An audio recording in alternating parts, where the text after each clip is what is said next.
4 Keys to Become a Christian Billionaire by Dr. Myles Munroe. Do you ever wonder what the secret is to becoming financially successful? I'm here to share Dr. Myles Munroe's 4 Kingdom Keys for becoming a Christian billionaire. We are all experiencing challenging times. Unfortunately, some will lose their ability to generate income and sustain their livelihoods. However, it's important to note that seeds of faith are always within us, and sometimes a crisis is what nourishes and encourages their growth. In Genesis 1 verse 26, God instructs us to have dominion over the earth and everything in it. But what does this dominion entail? In Genesis 1 verse 28, God declares, "Be fruitful and increase in number. Fill the earth and subdue it." Therefore, dominion involves being fruitful, multiplying, replenishing, and subduing. According to Dr. Myles Munroe, these 4 elements are the keys to becoming a Christian billionaire. Before we delve deeper, if you're new here, consider subscribing to this channel to continue receiving valuable content like this. Now, let's break down each key. 1. Be fruitful. The first key in God's management program is to be fruitful. Being fruitful doesn't merely mean having many children. If that were the case, Abraham would have failed, as he only had Isaac as his legitimate heir. Being fruitful also doesn't mean simply having seeds, as seeds must precede every fruit. In fact, fruitfulness means productivity. God is instructing you to produce. Poverty is not the lack of means, but the absence of self-production. Being fruitful also means being creative, as creativity leads to productivity.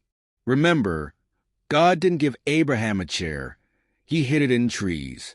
He didn't directly provide us with cars and machines, but concealed them in oil. Similarly, He didn't give us shoes directly, but they can be found in cows, and He didn't provide buildings outright. He hid them in the dirt. It's up to us to be creative. There is no crisis as we know it. Rather, it is a crisis of creativity. Only those who are creative can succeed. Keep in mind that God never demands anything that He doesn't provide for. Whatever God commands us to do, He equips us to accomplish. According to Genesis 1 verse 28, He instructs us to be fruitful because He has placed the seeds of greatness within us. Circumstances and crises are God's tools to move you into your purpose and maximize your potential. The journey begins with being productive. Develop a product, a business idea, or anything that defines you and sets you up for success. The seeds of greatness are already within you. Now you just need to turn them into fruit. So, be fruitful. 2. Multiply. It is not enough to have a good product. You must also multiply it. In other words, you need to replenish it, as God instructs us in Genesis 1 verse 26. Take McDonald's as an example. The fast food chain is known for its Big Mac burger, which is sold globally. Regardless of where you are in the world, you cannot find a burger like the Big Mac unless it comes from a McDonald's outlet. McDonald's has successfully multiplied their product, leading to the production of about 1 billion Big Macs each month across their outlets globally. Currently, the American food brand operates more than 41,800 restaurants worldwide in over 100 countries. If we could learn from McDonald's and similar brands, we could achieve success as well. Sadly, many of us face financial struggles not only because we are unproductive, but also because we are content with being merely fruitful. This mindset does not embody a rich person's mentality. You must multiply what you have and keep doing it. Anything you cannot reproduce will ultimately disappear.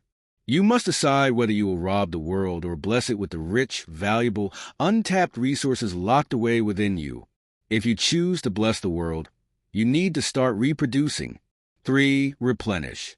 The third key in God's management program is to replenish, which means to distribute. Nothing destroys a product faster than excess inventory. God desires for you to grow. He positions individuals as business managers. As a business manager, you have the responsibility of distributing your product far and wide. You can possess the best product in the world, yet still die of starvation if you cannot distribute it. The world needs to know about your product or brand. To achieve this, you must focus on distribution. 4. Subdue. The final key to becoming a Christian billionaire is to subdue the market. To subdue means to dominate. Bill Gates became the wealthiest person on earth because he subdued the computer market. He created Microsoft, replicated its success, and ultimately dominated the industry. His effectiveness was such that he became a perceived threat to the government. Jeff Bezos is currently one of the richest people in the world because he has dominated the e-commerce market. Elon Musk is also amongst the richest because he has mastered the electric car market. Mark Zuckerberg ranks in the top 5 because he has taken control of the social media sector. There are many examples. The bottom line is that to become a billionaire, you must control the market. The advantage of subduing the market is that you dictate the terms. Remember, the value of life is not in its duration, but in its donation. Your importance is not measured by how long you live, but by how effectively you lead your life. There is no experience prerequisite for success. If you manage to be effective in your field, you will dominate the market regardless of the time it takes. People generally fall into one of 3 categories: the few who make things happen, the many who watch things happen, and the overwhelming majority who have no idea what happens. So, which group do you belong to? Successful individuals belong to the category of those who make things happen, and that is what it means to subdue. You were born to lead, but you have to become a leader. This is precisely what Jeff Bezos, Elon Musk, and the other top billionaires are doing in their respective industries. The ultimate goal of God's management program is to subdue. To be successful, you must control and own your market. What are you doing with your gifts? God states in Genesis 1 verse 28 that if we become fruitful, multiply, replenish, and subdue, then we will have dominion, and dominion equates to success. Dominion is not merely a goal. It is a result. That's all for now. See you in the next video.